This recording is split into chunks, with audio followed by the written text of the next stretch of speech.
Assalamualaikum warahmatullahi wabarakatuh. Kita ketemu lagi di podcast Malio Sultan. Nah, kawan-kawan sekalian, pada podcast kali ini kita kedatangan tamu the best dan sangat-sangat menginspirasi mungkin di Kota Palu. Karena kenapa? Sejauh perjalanan saya di Kota Palu, beliau adalah seorang aktivis di penanggulangan HIV/AIDS. Namun untuk lebih jelasnya kita akan perkenalkan dulu ya. Halo Kak Riki, selamat siang, apa kabar? Halo, selamat siang. Alhamdulillah hari ini baik-baik. Kak Riki, boleh dong Kak Riki perkenalan sedikit buat kawan-kawan kita di luar sana. Siapa sih Kak Riki ini? Ya, bukan siapa-siapa sih. Asik. Saya hanya seorang lelaki yang punya rasa cinta. Sudahlah Kak Riki, itu lirik lagu itu. Iya, saya ingat lirik lagu saya yang ke-16. Oke, saya Ricky itu ikut bantu-bantu di penanggulangan HIV sejak sekitar tahun 2007 ya. 2007 terus eh, selain itu aktivitas saya juga bantu-bantu di komunitas di kelurahan saya, Kelurahan mana Kak? di Kelurahan Besusu Barat. Iya. Nah, iya, alamat saya di Jalan Undata di Kelurahan Besusu Barat. Dan beberapa kesempatan juga saya kadang bantu-bantu teman lain yang kira-kira mungkin butuh sedikit sentuhan-sentuhan halus begitu. Aduh, sentuhan apa itu? Oke, lanjut ya. Kali ini guys, kita akan berbicara tentang sejarah gerakan penanggulangan HIV/AIDS di Sulawesi Tengah. Dan sudah ada the best and only yang akan menjelaskan itu. Menurut Kak Riki, kenapa Kak Riki tertarik di isu HIV/AIDS? Tertarik. Sebenarnya bukan tertarik sih. Menarik. Ya, bisa jadi juga seperti itu. Tapi semua orang bisa nanti menilai apakah ini tertarik atau ditarik atau diumpan atau dipancing. Tapi sebenarnya persoalan HIV ini di awal-awal sampai saya ikut ke sana,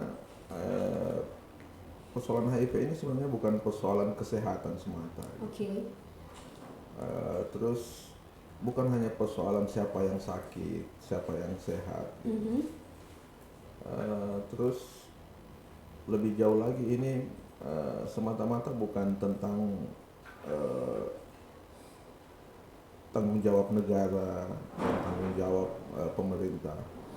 Tapi yang bikin kemudian kita, waktu itu saya kemudian merasa ikut punya tanggung jawab moral. Nah, bahwa ternyata di samping kita punya banyak kesibukan-kesibukan yang menuntut kita harus menyita rutinitas kita. Nah, di depan mata kita juga ternyata ada beberapa teman kita, beberapa tetangga kita juga mungkin yang kemudian karena kondisinya dan karena faktor-faktor yang lain kemudian terinfeksi HIV dan kemudian susah untuk menyuarakan kepentingannya. Nah, sebelumnya sebenarnya kita fokus di penanganan narkoba ya waktu itu. Di tahun itu ya? di tahun 2002 kita sempat dengan teman-teman di sekitaran rumah itu bikin forum anti narkoba Sulawesi Tengah di tahun 2007. Awalnya memang 2002 kita sudah beraktivitas bersama, tapi 2007 kemudian saya dengan teman-teman melihat bahwa ternyata persoalan narkoba, karena Palu ini sangat kecil, dari semua kasus-kasus narkoba yang ada itu hampir semua itu teman-teman saya, dan kemudian Yang jadi penyalahguna. ya yang jadi pengguna, yang jadi korban gitu, dan kemudian harus dapat intimidasi dan stigma tentang mereka adalah orang jahat, pengguna narkoba itu pasti penjahat dan lain-lain. Nah, kita berkumpul dan kemudian berproses dari tahun 2002 juga. Nah, ternyata memang waktu itu 2002 itu sejak kita mulai berproses di penanganan narkoba dan ternyata di sisi lain 2002 adalah kasus pertama di Sulteng ya, HIV. Itu kasus pertama di Sulteng, tercatat ya, yang tercatat gitu. Karena sebenarnya banyak kasus yang tidak tercatat yang kemudian menguap, kita tidak tahu. Meninggal, mungkin teman-teman yang meninggal tapi tidak tercatat, tidak terpenuhi akses kesehatan. 2002 kemudian kita berproses 2000 sekitar 5 tahunan. 2007 akhirnya saya dengan teman-teman mengklaim diri sebagai lembaga yang memperluas jangkauan coveragenya, cakupannya, bukan hanya ke penanganan narkoba, tapi juga sudah mulai menambah satu divisi di forum anti narkoba itu, yaitu divisi penanggulangan HIV dan AIDS. Nah, tapi waktu itu memang kita lagi belajar, karena kita belum begitu paham apa ini HIV. Tapi yang kita pahami bahwa ketika kita berurusan dengan narkoba, maka kita juga otomatis akan berurusan dengan HIV. Bersentuhan. Ya, akan bersentuhan. Nah, makanya kita ya sudah buat saja divisinya dulu. Belajarnya nanti sambil jalan gitu kan. Karena menurut saya tidak harus menunggu kita begitu sempurna baru kita melakukan hal-hal lain. Kayak lagu kau begitu sempurna. Iya. Dan saya sudah punya banyak lagu tentang itu. Nah, jadi seperti itu nanti tentang keterlibatan kami dan teman-teman. Jadi mulai dari tahun 2002 penanganan terhadap teman-teman penyalahguna narkoba dan kemudian berkembang di tahun 2007. Iya, 2007. Nah, kalau perkembangan di lain instansi, misalnya di Komisi Penanggulangan AIDS, itu di tahun berapa kali? Ya, kalau di pemerintah, seingat saya terbentuk pertama itu Komisi Penanggulangan AIDS daerah. Saya sudah beberapa kali waktu itu di 2002 itu kalau tidak salah untuk Komisi Penanggulangan AIDS daerah itu terbentuk pertama sekitar tahun 86 atau 87 ya. KPA. Iya, Komisi Penanggulangan AIDS daerah. Iya, waktu itu. Daerah Sulawesi Tengah. Sulawesi Tengah, iya. Itu kemudian beberapa tahun berikut terbentuk juga lah Komisi Penanggulangan AIDS Kota Palu. Komisi Penanggulangan AIDS daerah Kota Palu. Angin segar juga buat teman-teman yang aktif di penanggulangan HIV. Karena waktu itu teman-teman di komunitas masih bisa dihitung dengan sebelah tangan gitu. Komunitas apa itu di dalamnya? Waktu itu yang saya sempat bekerja sama juga dengan teman-teman Elsam. Elsam sudah ada ya waktu itu. Bahkan Elsam lebih dulu. Lebih dulu. Yang mahasiswa. Iya, dari di Untad ya. Elsam itu lembaga studi advokasi mahasiswa yang bermarkas di Untad. Kemudian ada juga teman-teman lain di PKBI juga ada teman-teman di PKBI, sahabat-sahabat kita di sana. Nah, malah kalau tidak salah tahun 2010, ya sekitar 2010 kita sempat membentuk satu forum bersama dengan teman-teman komunitas. Itu kalau tidak salah namanya Aliansi Sinar Indonesia. Aliansi itu tergabung di dalam LSM ya untuk memperkuat penanggulangan HIV di Sulawesi Tengah. Nah, kemudian mulailah pelan-pelan setelah kita membentuk itu, kita mulai berkonsolidasi, berjejaring dan saling bahu-membahu untuk penanggulangan HIV. Karena waktu itu memang kita sadari bagaimana di tahun-tahun sekitar tahun 2010 itu dunia teknologi tidak seperti sekarang. Ya. Bahkan belum ada media sosial. Iya, belum Facebook dan lain-lain belum ada sebagai media kita untuk menyampaikan pesan-pesan. Dan juga kita juga belum begitu mudah mendapatkan akses internet. Ya. Kita belum begitu mudah. Memang kita seperti hidup di zaman batu. Prasejarah. Iya. Itu bisa kita akses kalau kita beberapa warnet sudah buka. Ya. Zaman warnet. Iya, zaman warnet gitu.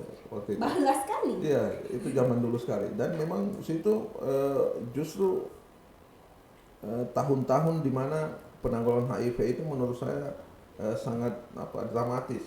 Dramatis itu di tengah banyak keterbatasan, terutama komunitas ya. Iya. Sekarang saja komunitas itu masih merangkak untuk memperbaiki penanggulangannya ketika tidak bersama-sama pemerintah. Apalagi dulu gitu. Ketika pemerintah juga dengan Komisi Penanggulangan AIDS daerah itu itu lagi sedang sama-sama mencari bentuk. Sebenarnya seperti apa sih kondisi di Sulawesi Tengah, khususnya Kota Palu untuk diintervensi. Sama-sama masih mencari bentuk dan kita belum ketemu teman-teman yang begitu banyak tahu di lapangan kayak Jeng Anti, kayak teman-teman di Maleo, kita belum ketemu. Jadi memang itu masa-masa yang di saat yang sama kita ingin penanggulangan HIV itu bagus, tapi di saat yang sama pula kita dituntut untuk meningkatkan kinerja kita ya untuk terus berbuat dengan banyak keterbatasan gitu. Jadi sebenarnya ketika Kak Riki dan teman-teman itu dengan segala upaya, dengan tidak adanya internet atau mungkin terbatasnya internet telah terjadi, namun punya punya keinginan untuk menanggulangi HIV/AIDS di Sulawesi Tengah seperti itu. Nah, dari terbentuknya KPA Kak Rik itu sampai sekarang apa menurut Kak Riki perkembangan yang telah terjadi? Perkembangannya Kak Rik. Oh iya. Nah sebenarnya banyak sekali ya kemajuan. Kalau kita runut mulai dari terbentuknya teman-teman, memulai kegiatan-kegiatan penanggulangan sampai sekarang. Hal yang paling menyolok itu tentunya sudah mulai banyak teman-teman komunitas yang kemudian memilih untuk bersama-sama dalam penanggulangan HIV. Nah, kita lihat sekarang komunitas-komunitas itu bahkan pergerakannya pun sudah tidak sejadul dulu ya. Sudah cocok ya? Ya, sudah menurut saya pergerakannya hari ini betul-betul bisa dibilang itu sudah menyentuh betul masalah yang ada. Sudah mulai dari grassroots.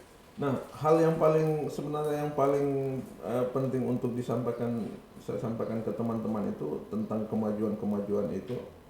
Pertama tentang bagaimana teman-teman ikut di dalam Komisi Penanggulangan AIDS bersama-sama, terus kemudian memberikan warna di dalam penanggulangan HIV oleh pemerintah. Memberikan warna itu begini, di saat upaya-upaya yang dilakukan menurut kacamata pemerintah itu terkesan itu kadang lip service atau seremoni. Nah, kehadiran teman-teman di dalam Komisi Penanggulangan AIDS itu justru memberikan kekuatan tersendiri ya. Memberikan spirit tersendiri.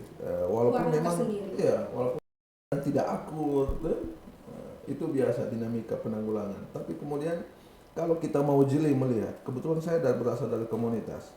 Kalau kita mau jeli melihat, mau diakui atau tidak bahwa salah satu kunci keberhasilan penanggulangan HIV, kalau kita mau katakan berhasil, itu tidak lepas dari kehadiran komunitas yang memperkuat upaya-upaya yang dilakukan di lapangan gitu. Nah, apakah pemerintah itu mendukung kinerja-kinerja yang dilakukan oleh komunitas? Menurut saya mereka sangat mendukung ya. Tapi memang kemudian sangat mendukung inilah yang perlu kita saling membelajarkan diri. Ketika pemerintah ingin mendukung kita teman-teman komunitas, maka pihak pemerintah memang yang paling bertanggung jawab terhadap penanggulangan HIV juga harus tahu bagaimana cara mendukung komunitas. Kita dulu sempat di beberapa tahun itu mengalami semacam masa-masa tersulit. Di satu sisi kita juga ingin berkomitmen membantu teman-teman di penanggulangan HIV, tapi di sisi lain juga kita juga harus memberikan masukan atau menyadarkan pihak-pihak, oknum-oknum juga ya. Itu kita perlu menyadarkan mereka bahwa mendukung komunitas itu, melibatkan komunitas itu begini loh caranya, bukan begitu. Itu juga jadi beban kita.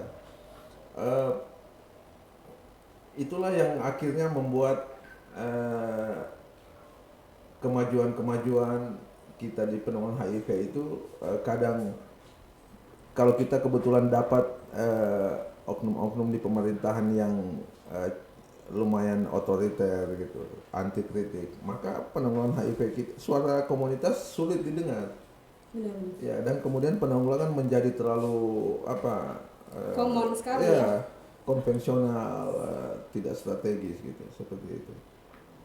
Tadi sudah ada banyak sekali perkembangan tentang penanggulangan HIV/AIDS di Sulawesi Tengah. Nah, kami mau tahu dong Kak Rik, tentang tantangan-tantangan yang terjadi sudah sekitar dari tahun 87 ya sampai sekarang, berarti sudah 30 tahunan lebih. Nah, kira-kira tantangan macam apa yang terjadi khususnya untuk teman-teman komunitas dan teman-teman orang dengan HIV/AIDS? Ya, sebenarnya kalau bicara tentang tantangan ini, paling semua pihak punya tantangan sendiri-sendiri.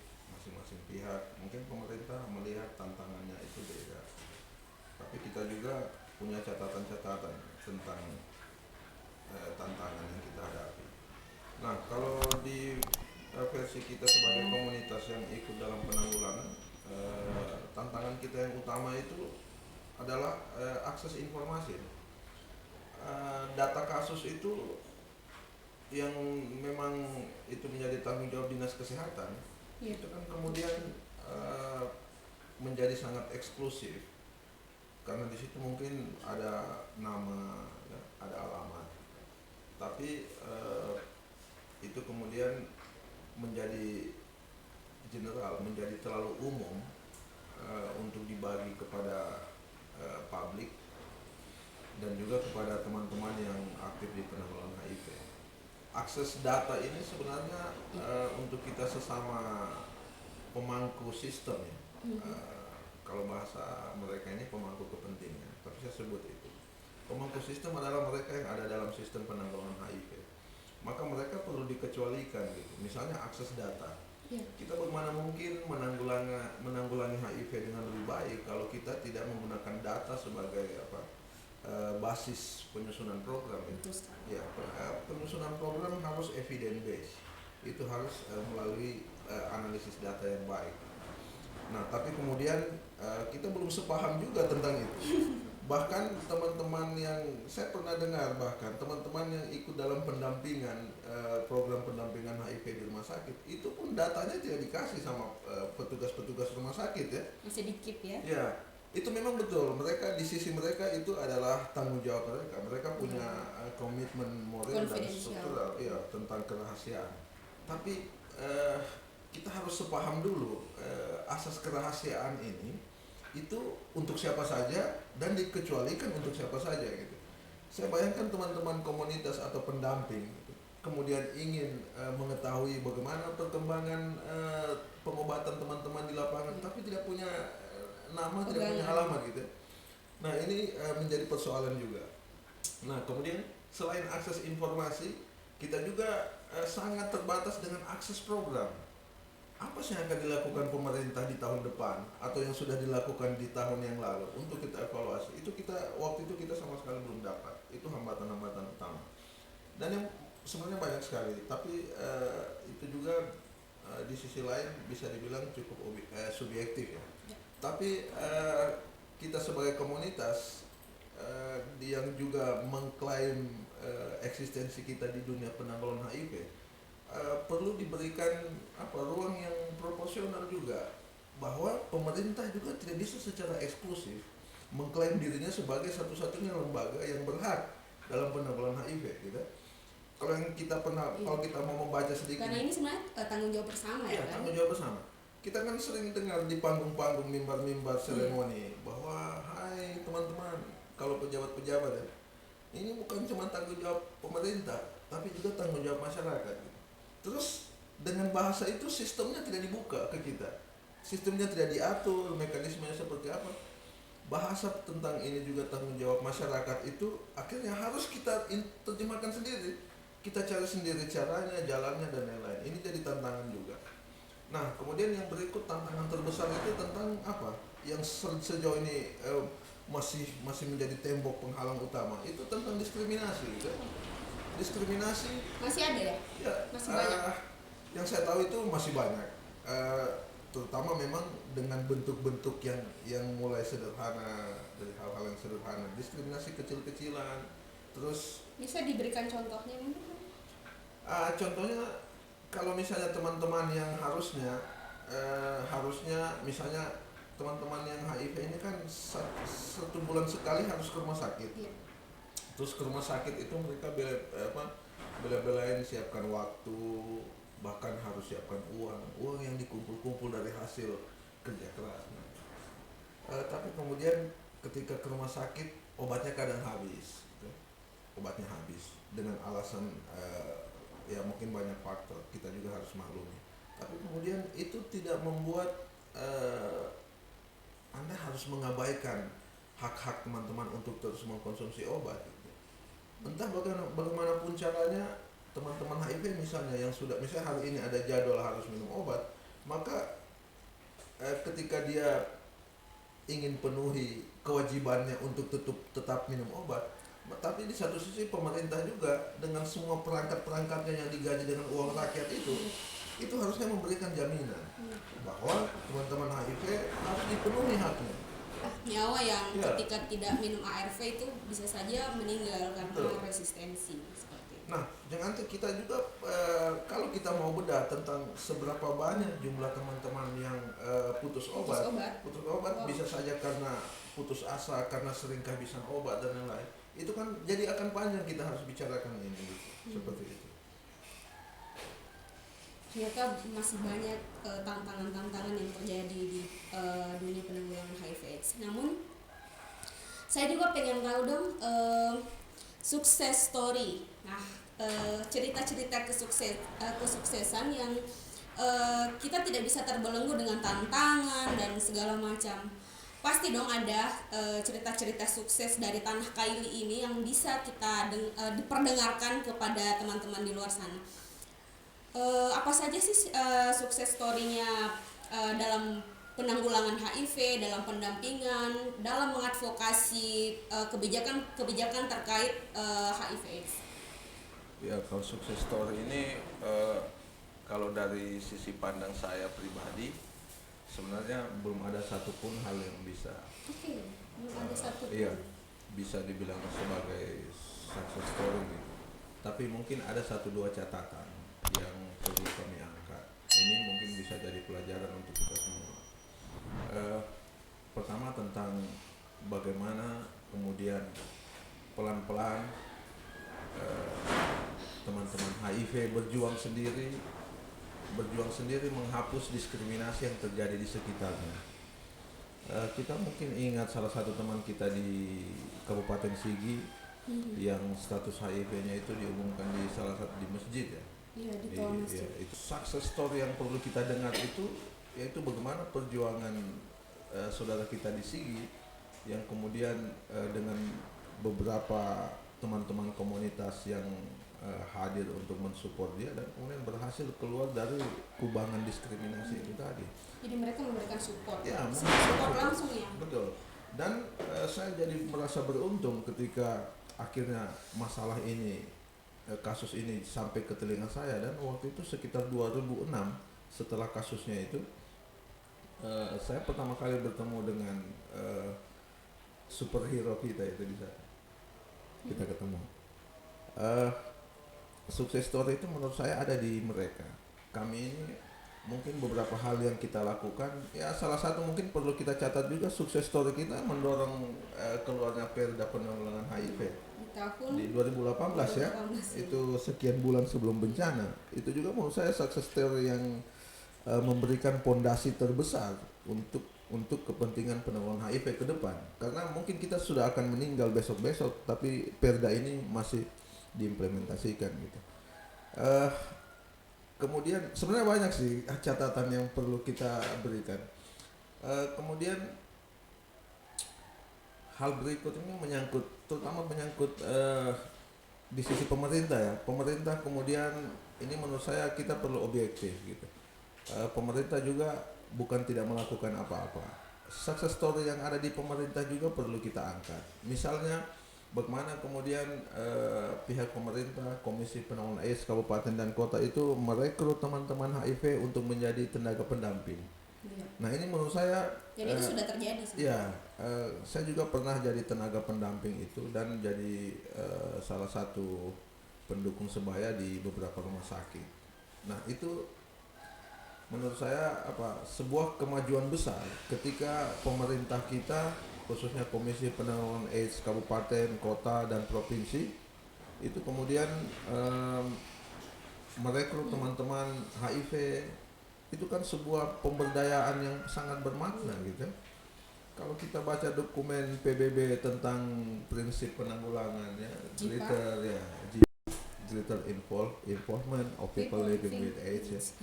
Nah, walaupun mungkin teman-teman kita di pemerintahan agak kurang membaca itu, tapi menurut saya ketika teman-teman HIV dilibatkan sebagai pendamping, itu sudah memenuhi prinsip JIPA ya. Yeah. Dan itu luar biasa. Kita harus objektif, kita harus akui bahwa pemerintah pun bukan tidak memiliki success story. Karena sudah sama-sama bekerja di betul. Seperti itu gimana? Nah, yang terakhir Karik, closing statement. Mungkin sudah dari tahun 2007 dan sekarang masih juga bergelut mendampingi, kemudian membantu teman-teman dalam hal advokasi. Closing statement yang akan diberikan Kariki untuk teman-teman, untuk pemangku kebijakan dan untuk masyarakat yang ada di luar sana, sehingga berharapnya penanggulangan HIV/AIDS ini bisa selalu ada di Sulawesi Tengah dan akan menurunkan kasus HIV/AIDS. Silakan Kak. Oke, kalau menurut saya hal terakhir dan perlu menjadi catatan kita sama-sama, kita kan juga menghadapi ketika kita dilanda bencana yang beruntun ya. Belum selesai kita dengan bencana 28 September, kini kita juga berhadapan dengan bencana pandemi COVID-19. Nah, double ya? Iya. Mau tidak mau, suka atau tidak suka, kita khususnya teman-teman komunitas dan terutama teman-teman yang sudah yang terinfeksi ya, teman-teman ODA, maka betul-betul kita dituntut untuk lebih kuat dari sebelumnya.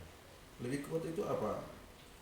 Kita tahu bagaimana kemudian kebijakan rumah sakit yang mulai membatasi jam-jam layanan, ya, bahkan di beberapa kasus